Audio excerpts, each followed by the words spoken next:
Decime mientras. No, quería consultarle, por ejemplo, porque a veces hay términos que son medio ranciliosos, como el de cultura, ¿no?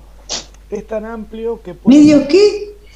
que son muy amplios, pueden ser muy amplios y son casi cualquier cosa. Entonces, por ejemplo, usted mencionaba el festival, qué sé yo, eh, un carnaval, qué sé yo, no sé, alguna actitud de cualquier otra cultura. Sí, La foto puede representar cultura y a la vez podría representar identidad, ¿correcto? O sea, claro. es una de esas cosas Sí, que se puede. Cultura puede, casi sí. cualquier cosa puede representar cultura en realidad. Es justamente una... Todo lo que represente cultura, o sea, todo lo que vos identifiques con identidad, patrimonio, no sé, competencia cultural, símbolo, todo eso va a representar cultura, el concepto cultura, todo. O sea, prácticamente cualquier foto donde aparezca un tipo es cultura.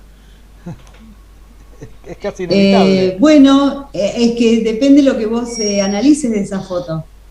Si vos analizas la vestimenta, por ejemplo, Claro, ¿sí? Como estábamos al principio del año de las clases que estuvimos trabajando con la jihad. sí. Bueno, el tema del velo. ¿Mm? Sí, es que cultura es la forma de manifestarse que tienen las sociedades en Profe, distintos ámbitos.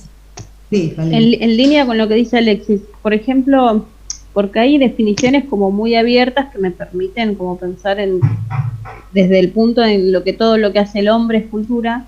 Entonces, si Mm. nosotros justificamos de acuerdo a aquella definición que tomamos, puede ser una imagen u otra, mientras esté justificada, digo, a la Claro, interpretación de esa. Ok. sí, ustedes tienen que fundamentar por qué eligen esa imagen en realidad. ¿Por qué les parece que esa imagen refiere a símbolo o signo? ¿Sí? O por qué es patrimonio intangible, o por qué es patrimonio tangible. ¿Sí? Lo que importa es lo que ustedes puedan comentar de esa imagen, justamente. ¿Mm? Esto es para ver cómo manejan los conceptos, si se entienden, si se pueden aplicar, si al ver una imagen ustedes lo pueden manejar eso, ¿no? Porque eso, este es como el embrión del trabajo final, así va a tener que ser. Entonces es un poco una práctica previa para poder llegar a lo otro, ¿sí? Bueno, vamos entonces, si no hay dudas con respecto a la clasificación, vamos a ir un poquito a patrimonio. Yo les había mandado el link de una página que la voy a abrir ahora. A ver si sale esto de punto. Tengo un montón de páginas abiertas. Ahí está. Bueno, esta es la página que yo les pedí que buscaran. Porque esta página hay muchísimos libros y material sobre patrimonio, pero esta es una página que tiene una clasificación clarísima y que es para lo que nosotros lo necesitamos, nos alcanza y pueden tenerlo como cuadrito de ayuda para todo el año, si quieren, ¿sí? Lo primero que nos da es la definición de patrimonio, que nosotros ya la estuvimos trabajando, ¿sí? Que es esa producción colectiva, cultural colectiva, que es importante para esa comunidad que la generó, y es importante no solo preservarla, sino transmitirla y cuidarla. ¿Mm? Esta institución de Latinoamérica toma la clasificación de la UNESCO, que es la que vemos acá y la que ustedes van a poder acceder en esa página, ¿sí? Lo importante acá es tener en cuenta que ese patrimonio, esos bienes preciados por un sector, por una sociedad, o por un grupo, o por un país, tienen una división que es la cultural y otra la natural. Y una intermedia que va a fusionar ambas, ¿sí? Donde puede haber un patrimonio que es cultural y natural a la vez. ¿Mm? Por ejemplo, los vestigios arqueológicos o históricos en su contexto natural original. ¿Qué se les ocurre acá? Vestigios Las fósiles ruinas de Machu paleontológicos, Picchu. por ejemplo, ¿sí? podríamos en nuestro país, el Valle de la Luna, ¿sí? Que tenemos también es un patrimonio natural y cultural, porque de ahí se encontraron fósiles también, se preserva. Hoy escuché algo en la radio que me pareció importante aclararlo, porque decían, bueno, si es patrimonio de la humanidad, se le saca al país. No es así, sigue perteneciendo, aunque sea patrimonio mundial o patrimonio de la humanidad. Lo que implica eso es que la UNESCO va a financiar su mantenimiento, pero sigue perteneciendo al país. Si nosotros declaramos, por ejemplo, no sé, los glaciares como patrimonio natural de la humanidad, siguen perteneciendo a nuestro país, aunque, por ejemplo, la UNESCO se dedique a, no sé, hacer las pasarelas para que, eso me pareció que estaban en un error y está bueno aclararlo también. Nosotros básicamente nos vamos a dedicar al patrimonio cultural, porque estamos en la historia de la cultura, ¿sí? Dentro de ese patrimonio cultural tenemos a su vez una división en tangible y en intangible.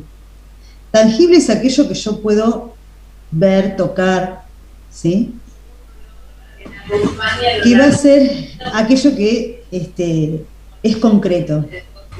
Y dentro de eso, a su vez, tengo alguien que tiene el micrófono abierto, chicos. Silencio, profe. La obra de arte se vuelve mercancía. A partir del intercambio, la obra de arte se vuelve mercancía. Y ahí aparece esto de la dualidad, ¿no? Es una obra, es un bien cultural con un gran valor. ¿Quién está hablando? Y a su vez es una mercancía que tiene un valor de mercado. Ponte Rodrigo, me parece. Ahora, lo que se plantea es Rodrigo, tenés activado el audio. Y encima estás pero aparte estaba escuchando algo. Estaba escuchando algo sobre sobre cultura, la obra, la cultura. Sí, está bien. Estaba en tema, pero bueno, se me interfería con esto. Decíamos que el patrimonio cultural se divide en tangible e intangible, ¿sí?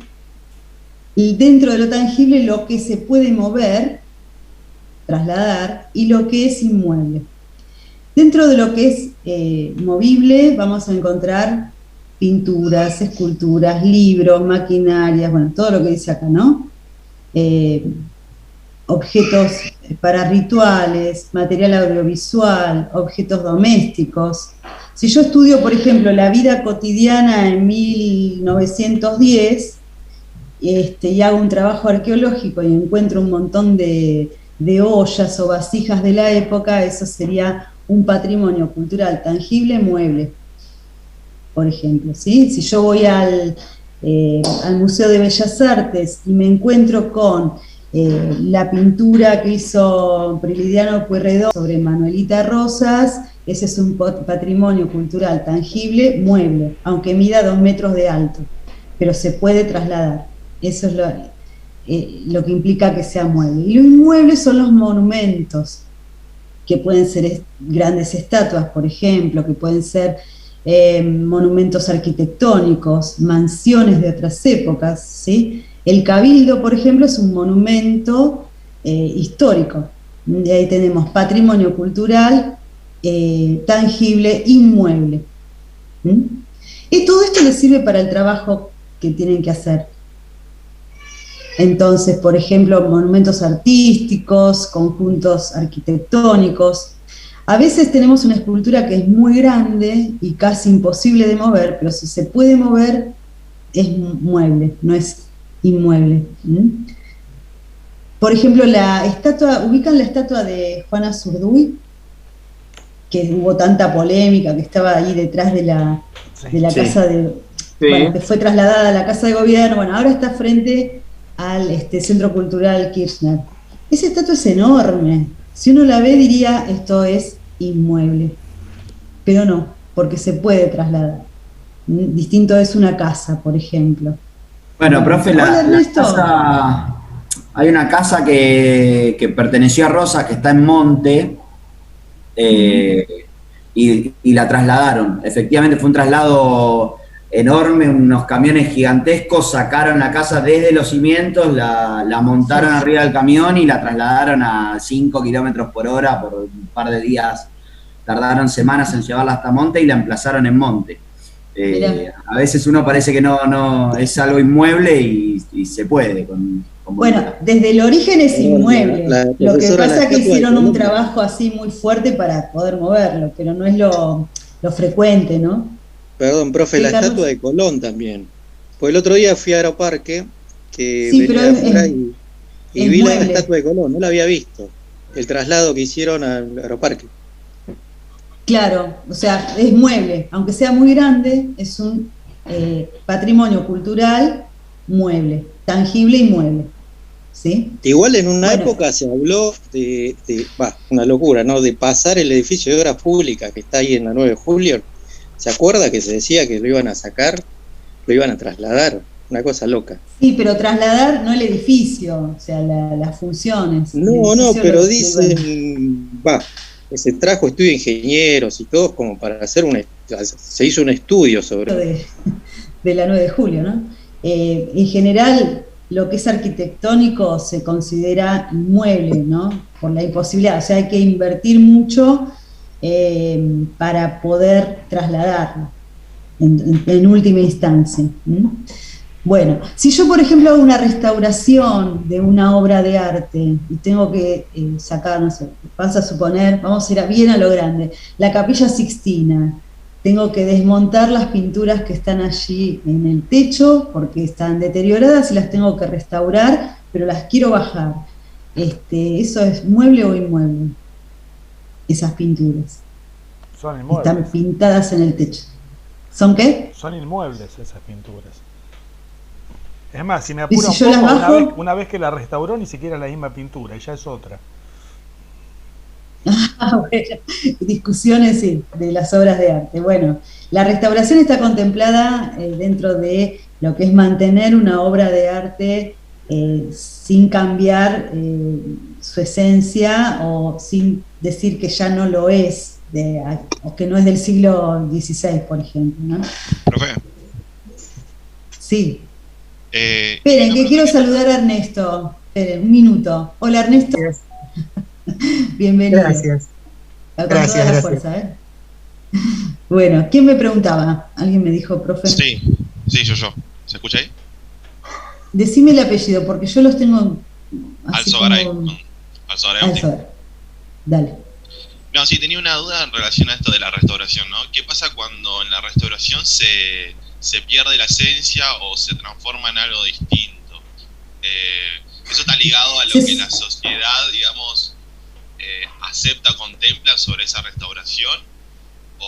No, si es una restauración no puede perder la esencia, tienen que inclusive hacer un estudio hasta de los materiales que se usaron y tratar de que sea lo más compatible con la época para recrear tal cual o para reparar. La restauración es una reparación de la obra de arte, no es hacerla de nuevo o hacer algo en paralelo.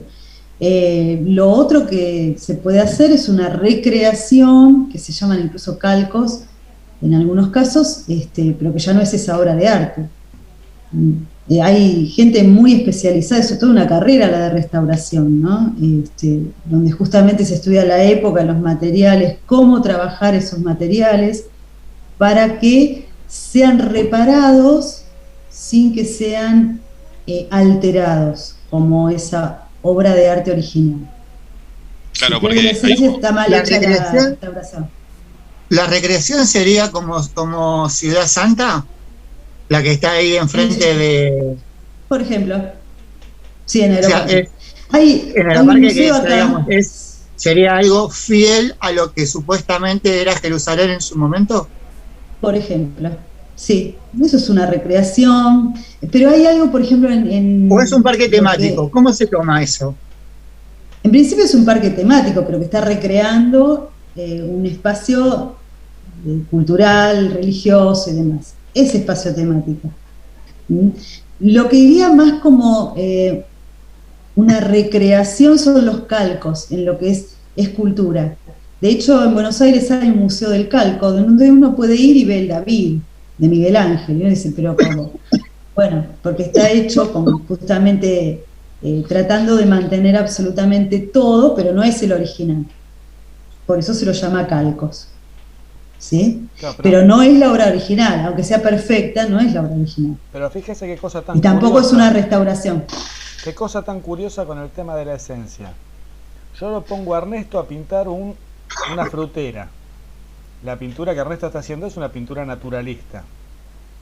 Ahora después lo pongo a Maxi a copiar la pintura de Ernesto. Y termina siendo impresionista, la misma imagen. Depende lo que... Porque no, el impresionismo es una técnica, ¿eh? Claro, no, pero me refiero, el naturalismo... una está copiando la naturaleza, la otra está copiando la imagen de la naturaleza. Sí. Y la imagen es la misma. Sí. O sea, la esencia del cuadro Sí. sigue siendo la misma. Caramba. No, o sea, una cosa es la reparación y la restauración y otra cosa es la esencia. ¿Sí? La restauración es la reparación de una obra de arte que está averiada, deteriorada por el paso del tiempo, por lo que fuere. Por ejemplo, no sé, la pintura en una pared... Como restaurar un mueble, profe. Exactamente. Es eso. Pero se tiene que respetar lo que es los materiales. Exactamente. Los materiales, la forma, la técnica, ¿sí? Los colores, por supuesto. Y casi tendría que pasar de manera imperceptible que está reparado. ¿Mm? Ahora, la copia es otra cosa. La copia es simplemente, bueno, me gustó esto, sé pintar, lo recreo, pero eso no la transforma en la obra de arte. ¿Sí? Me puede servir a mí, que estoy lejos del lugar de origen, para ponerla en un museo, pero diciendo que es copia fiel de tal obra. Pero es otra obra de arte. Y el impresionismo que vos decís es una técnica, es toda una corriente pictórica, que no es naturalismo. Bueno, ya vamos a llegar a pintura. A mí me encanta lo que es las artes plásticas, son una de mis pasiones, así que tengo preparadas varias cosas. Así que ya vamos a entrar en este tema. Bueno, dentro del patrimonio cultural intangible encontramos todo esto, y básicamente es lo que no se puede trasladar, que no es así concreto. No se puede tocar fundamentalmente, ¿sí? Son los saberes, los modos de hacer dentro de una sociedad, las celebraciones, acá estarían las fiestas, por ejemplo, las fiestas patronales, las fiestas de las distintas provincias, qué sé yo, hay festivales o festejos que es la reina de la manzana se elige, por ejemplo en Río Negro. Entonces hay toda una festividad, un desfile, se elige esa reina y representa a esa comunidad. Y distintos lugares en todo el país existe esto.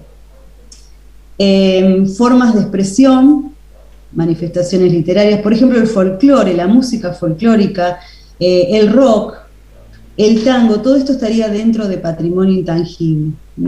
Los lugares, mercados, ferias, santuarios, plazas y demás espacios donde tienen lugar prácticas culturales.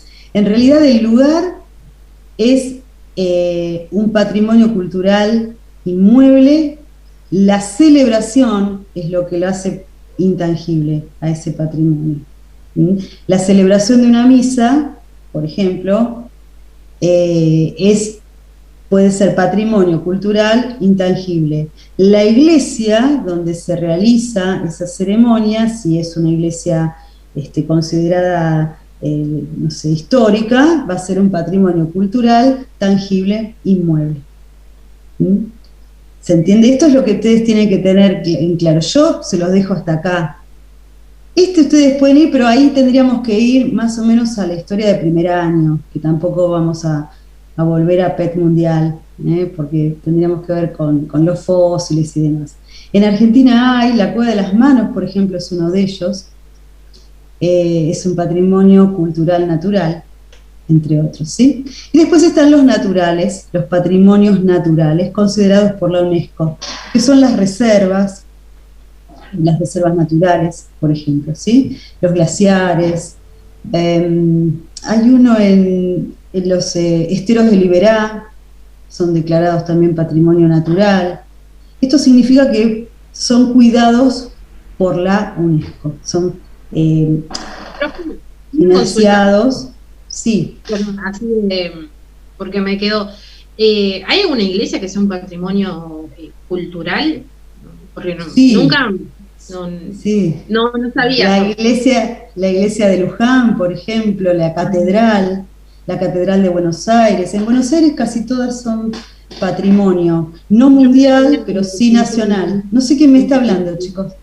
Natalia, perdón. Natalia. Sí, son patrimonios históricos, son reliquias históricas inclusive. Sobre todo las de Buenos Aires, las del casco histórico. Santo Domingo, ¿sí? La del Pilar, bueno, la catedral ni que hablar, ¿no? No, y Si no. Yo, profe, lo de las cuevas de las manos, por ejemplo, ¿no podría ser un ejemplo de la otra categoría mixta? Sí, cultural natural. Sí, es esta. No sé quién me habla, perdón, pero no los veo yo. Es un patrimonio cultural natural, son vestigios arqueológicos en su contexto natural.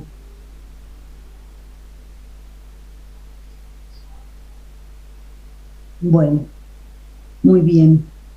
¿Esto está claro? Con esta clasificación, ustedes van a poder trabajar lo que quieran dentro de Argentina o para el trabajo de la semana que viene, de donde quieran. Si quieren, si les gusta mucho historia de Roma y quieren incluir el Coliseo Romano, bienvenido sea, no hay ningún problema, ¿eh? ¿Qué sería el Coliseo, por ejemplo? ¿Patrimonio?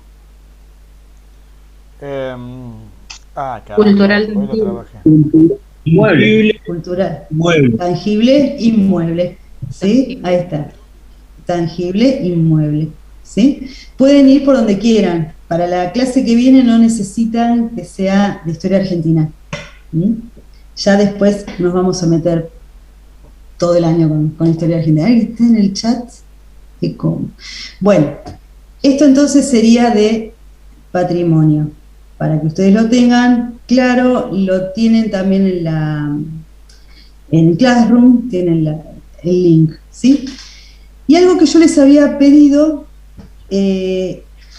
era un listadito de presidencias, no sé si alguien lo buscó, de gobiernos constitucionales e inconstitucionales y todos los que hemos tenido desde Rivadavia en adelante. ¿Alguien lo pudo buscar? Sí. ¿Se acordaron? Sí, buenísimo. Yo voy a compartir uno que tengo, pero cada uno va a tener el suyo, o si quieren yo se los envío, no hay ningún problema. Tienen que voy a volver a compartir. ¿Y por qué vamos a estar con las presidencias argentinas? ¿Qué tiene que ver esto? No es política, no es historia de política, pero nosotros dijimos que esta materia se sustenta, se va a apoyar siempre en la historia política, económica y social. Entonces va a ser importante tener en cuenta la época política que se está viviendo en cada época que analicemos. ¿Sí? Este listado, por ejemplo, se lee de abajo hacia arriba, empieza con presidencias, nosotros podríamos poner gobiernos, entonces empezaríamos acá con nuestro primer gobierno patrio, que fue la primera junta, 25 de mayo, primera junta de gobierno, y así las instituciones, que no fueron tantas, hasta Rivadavia, primer presidente constitucional del país, con la Constitución del 26. ¿Sí? Fíjense este salto que tenemos acá, entre López y Planes, que fue interino de Rivadavia, cuando Rivadavia renunció, pero muy poquito. Fíjense el salto de tiempo que tenemos. Termina en el 28 y hasta el 54 no llega Urquiza, que va a ser el primer presidente con la Constitución Nacional vigente en la actualidad, ¿no es cierto? Bien, ¿qué nos falta acá en el medio para entender la época, políticamente hablando? Rosas, ni más ni menos, ¿sí? Bueno, los gobernadores, Acá, ¿qué fue lo que pasó? No teníamos un gobierno nacional constituido, no había constitución nacional, no había ejecutivo nacional, no había legislativo nacional ni judicial nacional.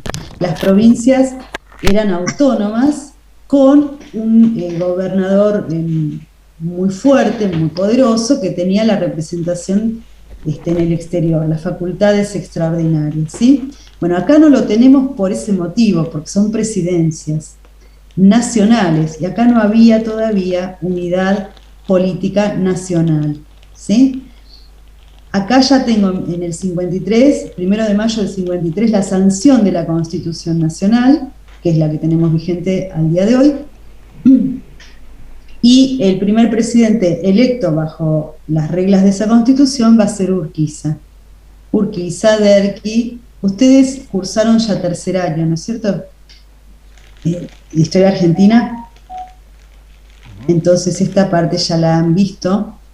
Las presidencias liberales, Mitre, Sarmiento y Avellaneda, y a partir de Roca tenemos lo que se llama la Argentina moderna, esa generación del 80, de 1880, que para nosotros va a ser en la cuestión cultural muy importante, porque hay una llegada de inmigración también muy fuerte.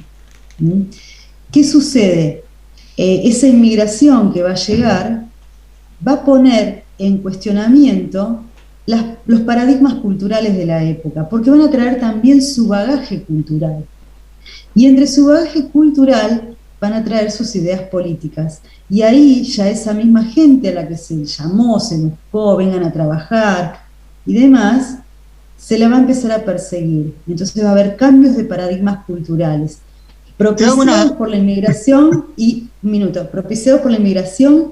también propiciados más adelante por esa élite gobernante.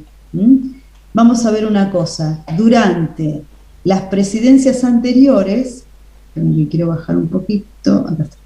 Durante las presidencias anteriores, Mitre, Sarmiento, Avellaneda, ¿cuál era el grupo peligroso, socialmente hablando? ¿A quién se persigue porque los caudillos?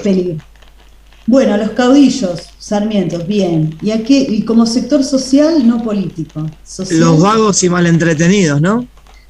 Los gauchos, que eran los vagos y mal entretenidos, y los indígenas, ¿sí? ¿Qué ocurre? A los indígenas, después de la conquista, de la mal llamada conquista del desierto, el genocidio que se hace sobre el sur, ya no eran un peligro a partir de 1880. Y al gaucho se lo empezó a someter porque si no andaban con una papeleta que decía que pertenecía a una estancia, bueno, la pasaba muy mal. Y ahí vamos a tener el Martín Fierro, por ejemplo, que es que marca esa identidad de ese gaucho medio bohemio y ese gaucho que rompe los cánones sociales, no se adapta, no es una persona fácil. Pero ya hacia fines del siglo XIX el gaucho se adaptó y ya no es un peligro. El peligro, ¿quién va a ser? A principios del siglo XX. Los inmigrantes. Los inmigrantes, que estos con ideas trajeron socialistas y anarquistas. Traen ideas políticas que alteran el orden social establecido y político, ¿no? Y económico. Son anarquistas, son socialistas, son los peligrosos. Se cambia de paradigma social. Ahora hay que combatirlos desde todos los lugares, incluido el cultural. Pero ellos van a resistir y van a tratar también de imponer o de mantener su cultura, no solo con las comidas, con su idioma, sino también con sus ideas transmitidas a través de los periódicos. Profe, me confunde un poco, Natalia le habla, me confunde un poco, ¿son los vicepresidentes los que están de su lado derecha? Sí. Y no, lo que a mí me confunde son los números, las fechas que están anotadas, los años. Eso. No, del lado de los vicepresidentes. Que dice 1852, 1933. No, esto es así, mire. Es claro, porque como el cuadro se lee de abajo hacia arriba. Es nacimiento y fallecimiento. Claro, lo que ustedes lo que tienen que mirar básicamente es esto, estos dos primeros. y si concluye o no el mandato. El resto son datos. Después yo se los voy a mandar, así si quieren los chusmean, no hay problema. Pero bueno, básicamente la época política también conlleva una época cultural. Y como nosotros vamos a trabajar el tema de tensiones sociales a través de la cultura o tensiones políticas, tenemos que tener muy claro ese contexto. En esa generación del 80, bueno, el peligroso es el inmigrante, que viene, que irrumpe y que cambia las costumbres también. En la época de Irigoyen, Alvear, Irigoyen, los radicales, ese primer radicalismo, ¿qué es lo peligroso para la élite? El Partido Obrero, los movimientos obreros. Bueno, el Partido Obrero. Hay una rebelión en la Patagonia. Por ejemplo. Pero ¿y socialmente? ¿Socialmente? Y el sufragio totalmente universal. Ahí está. Esa clase media que era la chusma. Para la élite que había dominado tantos años, ¿sí? Irigoyen es el que le va a dar lugar o espacio político a un sector medio urbano fundamentalmente. Y eso no se podía perdonar, porque ¿qué decía la élite? Nos están sacando nuestro lugar. Esta chusma no tiene por qué estar en lugares de poder y avanzar en empleos públicos, por ejemplo. ¿Sí? ¿Cómo le fue a Alvear? Bueno, después de su segundo mandato, que no concluye, es destituido con el primer golpe de Estado. Y acá ya estoy en otra época, la época del retorno conservador. Los conservadores estuvieron de 1880 a 1916, hubo un tiempo de democracia, con democracia ampliada, con Irigoyen, Alvear Irigoyen, y no lo toleraron y le hacen un golpe de Estado cívico-militar con Uriburu. Lo que está pintado acá en gris es golpe de Estado, un gobierno dictatorial.